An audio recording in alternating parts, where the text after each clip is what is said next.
Cassidy Monroe tugged at the hem of her borrowed emerald dress, feeling every bit the imposter she knew herself to be. The charity gala sparkled around her like something from a movie, all crystal chandeliers and designer gowns, laughter floating through air perfumed with expensive wine and old money. She was a graduate student who spent her days pouring coffee and her nights buried in books about childhood literacy. This world of mansions and millionaires belonged to someone else entirely. Her best friend Jenna had dragged her here, waving the invitation like a golden ticket. Vincent Sterling himself was hosting, the reclusive tech genius whose software had revolutionized online education. At 34, he was worth billions and apparently had a heart for charitable causes, though he rarely appeared in public. The mansion sat perched on a cliff overlooking the Pacific, its modern glass walls reflecting moonlight onto an infinity pool that seemed to spill directly into the ocean.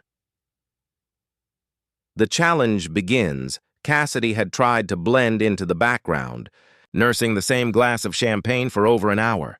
But Jenna and their college friends had other plans. They cornered her near the terrace, their eyes bright with mischief and too many cocktails.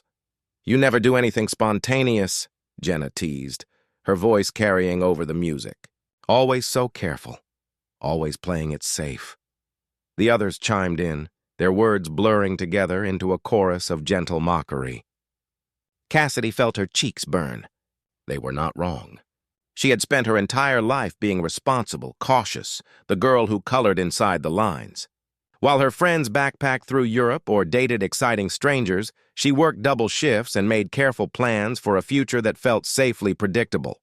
"One dare," someone said. "Just one crazy thing tonight." Before she could protest, they had decided. The pool glowed invitingly in the darkness, empty and pristine. The dare was simple and terrifying. Swim across it, just once, without anything holding her back. A leap of faith, Cassidy's heart hammered as she stared at the water. Every rational part of her brain screamed to walk away, to laugh it off, to stay safe. But something else stirred inside her, something that had been sleeping for too long. A whisper that said she was tired of being invisible, tired of watching life happen to other people while she stood on the sidelines. She found a secluded spot behind some potted palms, her hands shaking as she slipped out of the borrowed dress. The night air kissed her skin as she approached the pool's edge. The water looked like liquid starlight, impossibly beautiful and impossibly daring. Cassidy dove in before she could change her mind. The cold shocked her system awake, stealing her breath and replacing it with pure adrenaline. She swam with strong strokes, her body remembering summers at the community pool, the one place where she had always felt free. The water held her, supported her, made her feel weightless in a way life rarely did. She was halfway across when she realized her friends had vanished, their laughter fading into the distant party sounds. Panic flickered briefly, but she pushed it down and kept swimming. She had started this, and she would finish it. The man in the shadows, as Cassidy neared the far edge of the pool, she saw him. A figure stood motionless by the water, tall and solid against the night sky. Her breath caught, and for a moment she forgot to swim, her body sinking slightly before she remembered to kick. As she got closer, the moonlight revealed his features. Strong jaw, dark hair slightly tousled by the ocean breeze, eyes that seemed to see straight through her. This was no college student. This man carried himself with the kind of quiet authority that came from owning everything around him. Vincent Sterling, it had to be. Cassidy reached the pool's edge, her arms instinctively crossing over herself as she clung to the smooth stone. She had never felt so exposed, so utterly mortified in her entire life. Heat flooded her face despite the cool water. "I am so sorry," she stammered, her voice barely above a whisper. "I did not mean to. It was just a dare. I should not have—" He held up a hand, stopping her fumbling apology. Then, to her complete surprise, he crouched down and extended a large, fluffy towel toward her. An unexpected kindness. "You looked cold," Vincent said simply. His voice was deep and calm, with the faintest hint of amusement threading through it. Cassidy stared at him, unsure whether to feel relieved or more embarrassed. She took the towel gratefully, wrapping it around herself as she climbed out, water streaming down her legs and pooling on the pristine stone. "I really am sorry," she tried again. "My friends, they dared me, and I do not usually do things like this." "I gathered that," he replied, and this time she caught the small smile playing at the corner of his mouth. "You swim well, though." "Competitive?" "Just summers at the local pool," Cassidy admitted, pulling the towel tighter. "Nothing fancy." Vincent studied her with an intensity that should have made her uncomfortable, but somehow did not. His eyes held curiosity rather than judgment, as if she were a puzzle he found unexpectedly interesting. "What is your name?" he asked Cassidy. "Cassidy Monroe." "Well, Cassidy Monroe," Vincent said, straightening to his full height. "This is certainly the most interesting thing that has happened at one of my parties in years." A new beginning. Before Cassidy could respond, a staff member appeared with a robe and Vincent gestured toward the house. "You should get warm. There is a guest room just inside where you can get dressed. Unless you would rather rejoin your friends?" Cassidy glanced back toward the party, but her so-called friends were nowhere to be seen. Embarrassment warred with something else. Something that felt strangely like possibility. "A guest room sounds good," she heard herself say. Vincent nodded and began to walk toward the house, then paused and looked back at her. "For what it is worth, I admire people who take dares. Life is too short to always play it safe," as Cassidy followed him inside, wrapped in borrowed towels and fighting a strange mix of mortification and exhilaration.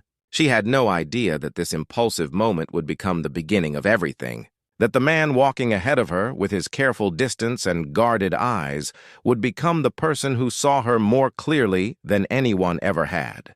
Sometimes the biggest risks lead to the greatest rewards. Sometimes one daring choice under a moonlit sky can change the entire trajectory of two lives. And sometimes the person you least expect to understand you turns out to be exactly who you have been waiting for all along. Cassidy woke to sunlight streaming through floor-to-ceiling windows, momentarily disoriented by the Egyptian cotton sheets and the distant sound of waves crashing against rocks. The guest room was larger than her entire apartment, decorated in soft neutrals that somehow felt warm rather than cold. For a moment, she wondered if the previous night had been a dream.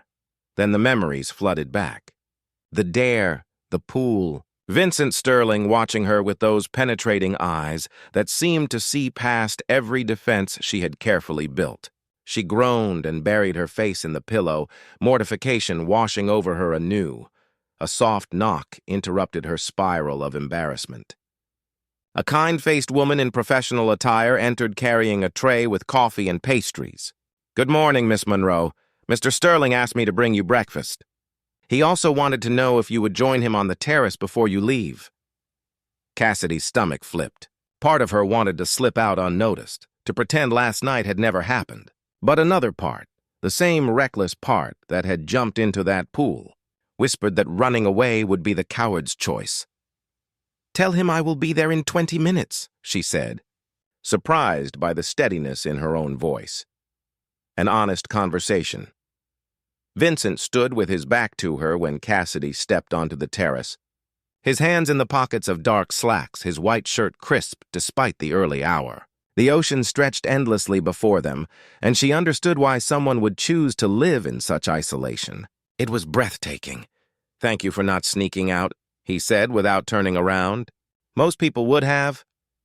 "I thought about it," Cassidy admitted, moving to stand beside him at the railing.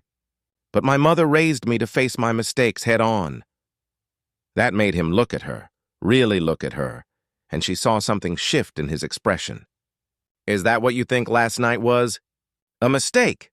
"I broke into your pool," she said flatly. "I would call that a mistake. You accepted a dare. There is a difference." Vincent's gaze held hers. "Tell me something, Cassidy. What made you say yes?" "You strike me as someone who thinks before acting." The question caught her off guard with its directness.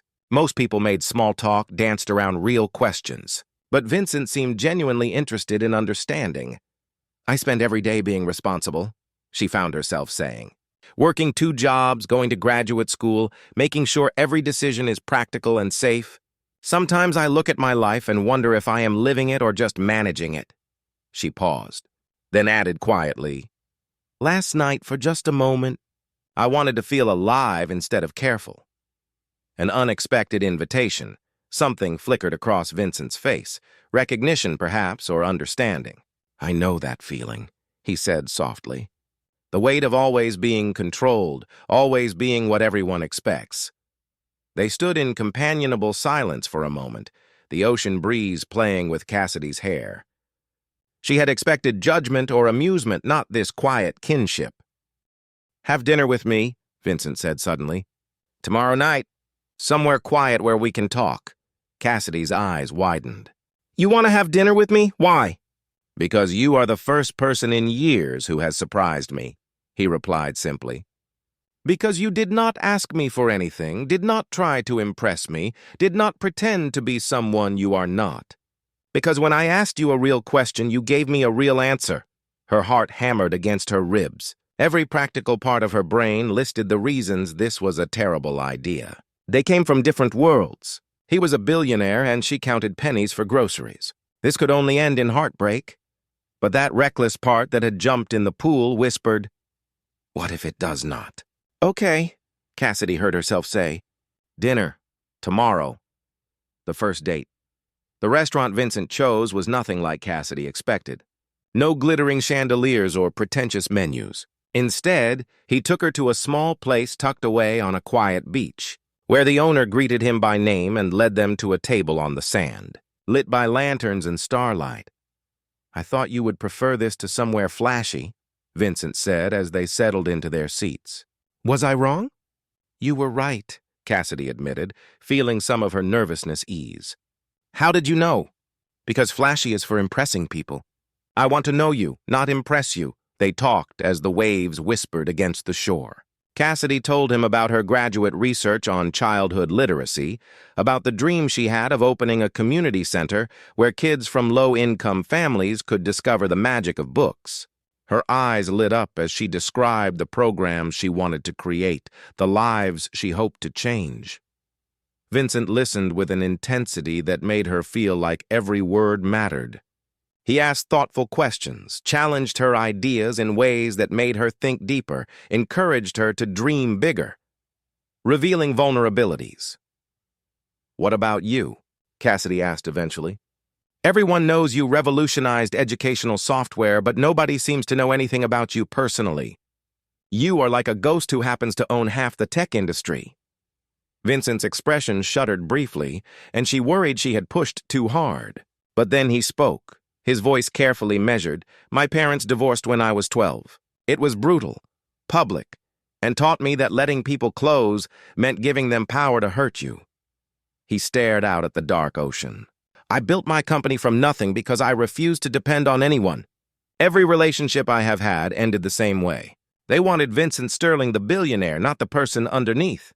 "That sounds lonely," Cassidy said softly. "It is." The admission seemed to surprise him. "I have convinced myself that solitude is safer than connection, that success is enough. But lately, I have been wondering if I traded one kind of poverty for another." Finding common ground. "My father left when I was 8, Cassidy shared. "Just walked out one day and never came back. My mother worked herself to exhaustion raising me alone. I watched her sacrifice everything, and I promised myself I would never be vulnerable like that. Never need anyone so much that their absence could break me." Vincent turned to look at her, and in his eyes she saw the reflection of her own carefully constructed walls. "So we are both hiding," he said. "Maybe," Cassidy agreed. "Or maybe we are just protecting ourselves the only way we know how." "What if there is another way?" Vincent's voice was barely above a whisper. "What if two people who are both afraid could be brave together?" The question hung between them, heavy with possibility and risk. Cassidy's heart raced. This was dangerous territory, the kind that led to hurt and disappointment. But it was also the most honest conversation she had ever had with anyone. "I do not know if I know how to do that," she admitted. "Neither do I," Vincent replied. "But I would like to try. With you." Building trust, over the next few weeks they fell into a rhythm. Vincent would pick her up after her evening shift at the coffee shop, and they would drive to quiet places where they could talk without interruption. Sometimes they went to the beach. Sometimes they sat in his car overlooking the city. Sometimes they just walked through empty parks, their shoulders occasionally brushing. Cassidy learned that Vincent woke at 5 every morning to swim laps in that same pool where they met. That he had a secret love for old jazz records. That he volunteered anonymously at a youth coding program because he believed every kid deserved a chance to build something meaningful. Vincent discovered that Cassidy sang to herself when she studied, that she cried at animal rescue videos, that she had never traveled further than 2 states away, but dreamed of seeing the northern lights someday. They shared meals cooked in his massive kitchen, which he admitted he rarely used. Cassidy taught him how to make her mother's recipe for chicken soup, laughing when he measured ingredients with scientific precision. Vincent introduced her to foods she had never tried, taking joy in watching her experience new flavors. The turning point one evening, sitting on his terrace with mugs of hot chocolate, Vincent asked, "What scares you most about this?" "About us?" Cassidy considered the question carefully. "That I will fall completely and you will realize I am not enough. That I am too ordinary, too simple for your complicated world. And I am terrified," Vincent said quietly, "that you will see who I really am, all the broken pieces I hide behind success and control, and decide I am not worth the effort of loving." She turned to face him fully. "You are not broken. You are careful. There is a difference." "So are you," he replied. "Not ordinary, careful, and maybe that is exactly what we both need. Someone who understands that being guarded does not mean being cold, that walls exist for a reason, but they do not have to stay up forever." Vincent reached out slowly, giving her time to pull away. When she did not, he took her hand in his thumb tracing gentle circles on her palm. It was such a simple gesture, but it felt monumental, like a bridge being built between 2 isolated islands. "I have not felt this way about anyone," Vincent confessed. "I did not think I could anymore." "Neither did I," Cassidy whispered. "I thought I had chosen safety over possibility. But then I jumped in your pool," he laughed, a real laugh that transformed his usually serious face. "Best trespassing incident of my life." They sat there as the stars emerged one by one, hands clasped, neither speaking but both understanding that something fundamental had shifted. They were not just 2 lonely people anymore. They were 2 people choosing to be less lonely together, one careful, honest moment at a time. The risk was real. The fear was valid. But so was the growing certainty that some things, some people, were worth being brave for. And maybe, just maybe, love did not require fearlessness. Maybe it only required 2 people willing to face their fears together. 3 months after that fateful night by the pool, Cassidy found herself standing at a crossroads she had never anticipated. Vincent had become woven into the fabric of her daily life, not in the overwhelming way she had feared, but in quiet moments that felt like coming home. A text message checking if she had eaten lunch. His jacket draped over her shoulders when evening turned cold. The way he listened to her ramble about research papers as if every word held significance. But their relationship existed in a careful bubble, separate from the rest of their lives. Vincent had not met her mother or seen the cramped apartment she shared with 2 roommates. She had not entered his professional world or met anyone from his circle. They were protecting something fragile, keeping it safe from outside judgment and reality's harsh light. That changed on a Tuesday afternoon when Cassidy's phone rang during her shift at the coffee shop. "Bring me into your world," Vincent said without preamble. "I want to meet your mother. I want to see where you live, where you study, all the parts of your life you keep separate from me." Cassidy's hand tightened around the phone. "Vincent, my world is not like yours. My mother lives in a tiny house with a leaky roof. My apartment has furniture from thrift stores. I do not want you to see me as a charity case." "I could never see you that way," he replied firmly. "But I need you to trust me enough to let me in." All the way in. Meeting the family Saturday arrived too quickly. Cassidy spent the entire drive to her mother's house fighting the urge to turn the car around. Vincent sat beside her in jeans and a simple sweater, looking more relaxed than she had ever seen him. while she felt like her nerves might shatter through her skin. Her childhood home looked even smaller than she remembered, the paint peeling slightly, the garden overgrown but cheerful with wildflowers. Before she could spiral further, the front door opened and her mother appeared, wiping flour-dusted hands on her apron. "You must be Vincent," Rosa Monroe said warmly, her accent carrying the melody of her Puerto Rican heritage. Come in, come in. I hope you are hungry because I have been cooking all morning." The afternoon unfolded with surprising ease. Rosa treated Vincent like any other guest, asking about his work with genuine interest, but also challenging his views on education reform with the fierce intelligence of someone who had fought for every opportunity her daughter received. Vincent listened, engaged, even laughed when Rosa shared embarrassing stories from Cassidy's childhood. She was always reading, Rosa said, refilling Vincent's coffee cup. Even as a little girl, she would hide books under her blanket and read by flashlight after bedtime. I would scold her, but inside I was proud. I knew education would be her way out. Out of what? Vincent asked gently. Rosa's expression grew serious. Out of the struggle I lived. The fear of not making rent, of choosing between medicine and groceries. I wanted her to have security, stability, a life where she never had to worry the way I worried. Understanding her journey later as Cassidy showed Vincent around her old neighborhood, he began to understand the weight she carried, the determination that drove her, the fear that made her so careful. This was not abstract poverty from statistics and studies. This was her lived reality, the foundation that shaped every choice she made. That corner store gave me my first job at 14, Cassidy said, pointing to a small bodega. I saved every penny for college. And that library, she gestured to a modest building down the street, was my sanctuary. Mrs. Patterson, the librarian, let me stay until closing every day. She is the reason I want to create literacy programs, because I know what access to books can mean for a kid who feels trapped. Vincent stopped walking and turned to face her. Thank you for showing me this, for trusting me with where you come from. Does it change how you see me? Cassidy asked, unable to keep the vulnerability from her voice. Yes, Vincent said honestly, and her heart sank until he continued.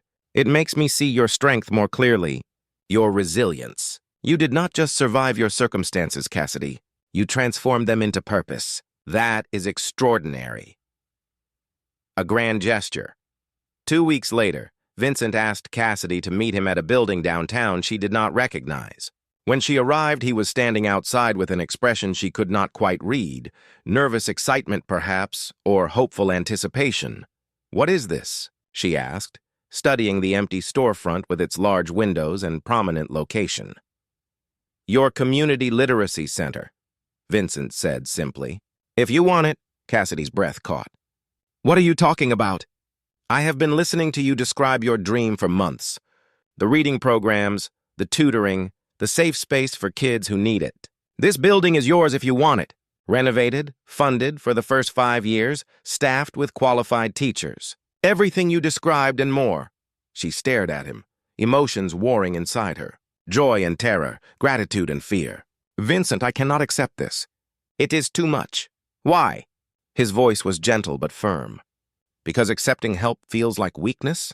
Because you have spent your whole life proving you do not need anyone? I understand those feelings, Cassidy. I have lived them. But sometimes strength is not about doing everything alone. Sometimes it is about letting people who care about you be part of your dreams. Facing the doubts, tears spilled down Cassidy's cheeks. What if people think I am with you for your money? What if they think I manipulated you into this? Vincent stepped closer, cupping her face in his hands. I do not care what people think. I care what you think. Do you believe I am doing this to buy your affection? Or do you believe I'm doing this because watching you light up when you talk about helping children is the best part of my day?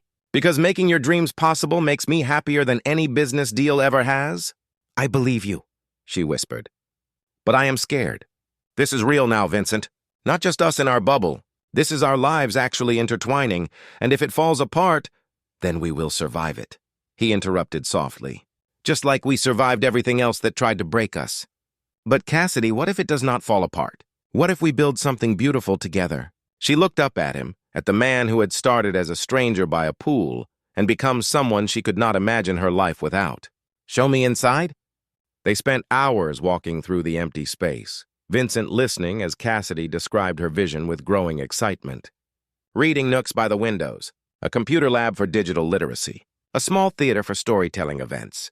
Her voice grew stronger with each idea, her fear gradually replaced by purpose. We could have a grand opening in 6 months, Vincent suggested. Give you time to develop the programs, hire staff, get everything perfect. We? Cassidy repeated, catching the pronoun. If you want a partner in this, Vincent said carefully. Not a benefactor. A partner. Someone who believes in what you are building and wants to be part of making it happen. Breaking down, the wall's spring arrived with the kind of gentle warmth that made everything feel possible. The literacy center was taking shape, and with it, Cassidy and Vincent's relationship was transforming. They were no longer two isolated people reaching carefully across distance. They were building something together, learning to trust not just each other but the strength of what they created as a team. But the outside world was not always kind. Cassidy faced whispers at campus, insinuations that she had used Vincent for his money. Vincent dealt with business associates who questioned his judgment, suggesting that his personal life was clouding his professional decisions. One particularly difficult evening, after a board member made a cutting remark about Vincent's charity project girlfriend, he came home tense and distant. Cassidy found him on the terrace, the place that had become their sanctuary for difficult conversations.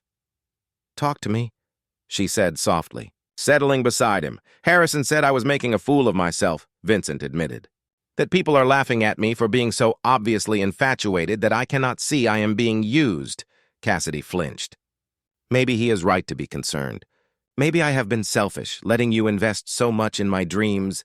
"Stop," Vincent said sharply, then softened his tone. "Please stop. This is exactly what they want, to make us doubt ourselves, doubt each other. Harrison has been alone and bitter for 20 years. He does not understand that some things matter more than protecting yourself from potential hurt." "What matters more?" Cassidy asked. "Actually living," Vincent replied. "Actually loving.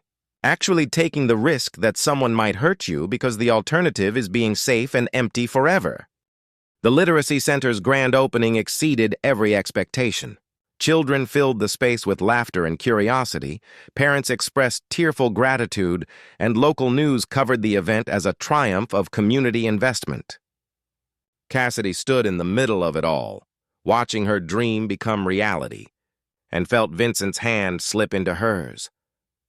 "Come with me for a moment," he murmured.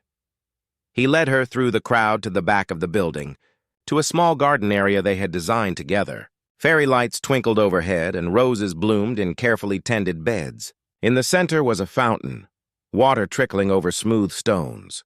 "Do you remember the night we met?" Vincent asked.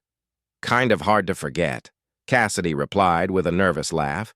"You jumped into my pool because you wanted to feel alive instead of careful. You took a risk that terrified you, and that risk changed everything for both of us." Vincent reached into his pocket and pulled out a small velvet box. "I want to take a risk now. The biggest risk of my life." Cassidy's breath stopped as he opened the box, revealing a ring that caught the light like captured starfire. "I know we come from different worlds," Vincent continued, his voice steady despite the emotion in his eyes. "I know people will judge us, question us, doubt us, but I also know that I have never been happier than I am with you. You taught me that walls can come down without everything falling apart, that trust is not weakness, that love is not something to fear but something to fight for." He took her hand, his thumb brushing over her knuckles. "Cassidy Monroe, will you marry me? Will you be my partner in every sense of the word? Will you keep teaching me how to be brave?" Saying yes to forever, tears streamed down Cassidy's face as she nodded, unable to speak past the emotion clogging her throat. When she finally found her voice, it came out as a whisper. "Yes. Yes to all of it." Vincent slipped the ring onto her finger, then pulled her into his arms, holding her like she was the most precious thing in his world. Because she was, and he was hers. "I love you," he murmured against her hair. "I have probably loved you since you climbed out of my pool wrapped in a towel, looking mortified and defiant at the same time." Cassidy laughed through her tears. I love you too, even though you saw me at my most embarrassing moment and decided that was somehow appealing. It was not the embarrassment, Vincent said, pulling back to look at her. It was the courage. You did something that scared you because you were tired of playing it safe. That is who you are, Cassidy. Someone who feels the fear and jumps anyway. That is the woman I fell in love with. 6 months later, the wedding was small and perfect, held at sunset on the same terrace where they had shared so many conversations. Rosa cried happy tears as she watched her daughter marry a man who looked at Cassidy like she hung the moon. Vincent's closest friends attended, people who had watched him transform from isolated and guarded to open and hopeful. As they exchanged vows, Cassidy thought about the girl who had jumped into a stranger's pool on a dare, never imagining it would lead here. To this moment, to this man, to this life they were building together. Vincent's vows were simple but devastating in their honesty. You taught me that letting someone in does not make you weak. That needing someone does not mean losing yourself. That love is not about finding someone perfect, but finding someone willing to be imperfect together. I promise to keep learning, keep growing, keep being brave enough to choose you every single day. When it was Cassidy's turn, she spoke from the heart. I spent my whole life building walls to protect myself from hurt. You did not tear them down. You showed me it was safe to lower them myself. You met me in my world without judgment. You supported my dreams without trying to control them. You loved me not in spite of where I came from, but because of who it made me. I promise to keep jumping, keep risking, keep believing that together we can handle whatever comes. The beginning of forever. The Literacy Center thrived, expanding to serve 3 neighborhoods within the first year. Cassidy finished her graduate degree and became the center's director, while Vincent stepped back from some of his business obligations to focus on philanthropic work that actually mattered to him. They had disagreements and difficult days. Moments when old fears crept back in or when the pressure of their different backgrounds created friction.